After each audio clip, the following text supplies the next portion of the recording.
Bismillahirrahmanirrahim. Assalamualaikum warahmatullahi wabarakatuh. Waalaikumsalam. Kami dari kelompok 1 ingin mempresentasikan hasil diskusi kami yang berjudul Dinamika Pelaksanaan Demokrasi Pancasila di Era Kepemimpinan Joko Widodo periode 2014 sampai 2019. Sebelum itu, izinkan kami memperkenalkan diri. Perkenalkan, nama saya Indira Nasari sebagai moderator. Saya Rizkian sebagai pemateri. Saya Yudhila sebagai pemateri. Saya Aisyah Tulaini sebagai pemateri. Saya Nusantara Bamadri sebagai pemateri. Baik, pemateri pertama persilakan. Baik. Yang pertama yaitu konsep demokrasi Pancasila. Di sini kita bisa lihat bahwa pengertian dari konsep demokrasi Pancasila yaitu proses menggabungkan nilai-nilai demokrasi, universal dengan kearifan lokal Indonesia seperti toleransi, keberagaman, kedaulatan, perlindungan HAM dan persatuan bangsa. Implementasi politik di Indonesia dipengaruhi oleh interpretasi dan perkembangan politik.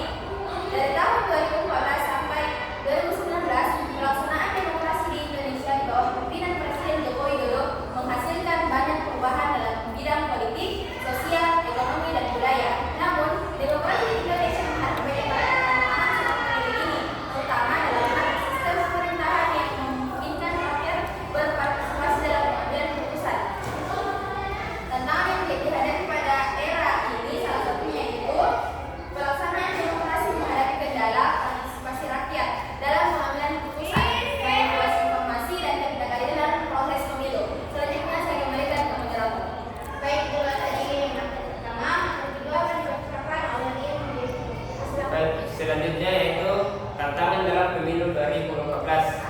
Ada beberapa tantangan dalam pemilu 2014, yaitu yang pertama, Prabowo menolak hasil pemilu karena diduga terdapat kecurangan, tetapi MK menolak gugatan tersebut karena kurangnya bukti.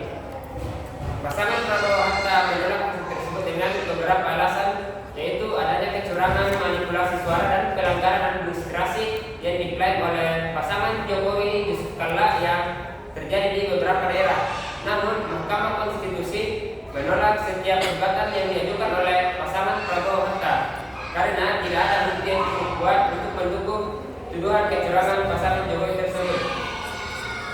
Putusan MK ini mewakili gugatan Prabowo Hatta dan mereka pun akhirnya menerima hasil pemilu pada tahun 2014. Dalam pidatonya, Prabowo menyatakan bahwa meskipun mereka tidak puas dengan hasil pemilu, mereka tetap menerimanya dan menyarankan untuk bergerak maju untuk kepentingan bangsa dan negara.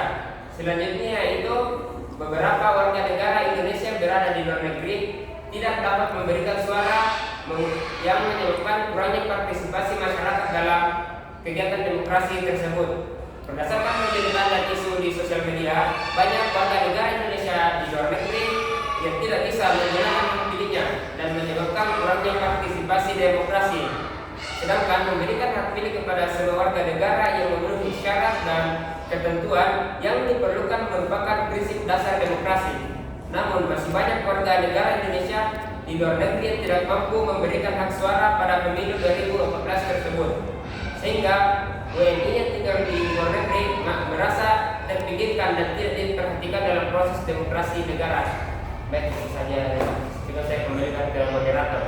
Materi selanjutnya akan dibacakan oleh Ibu.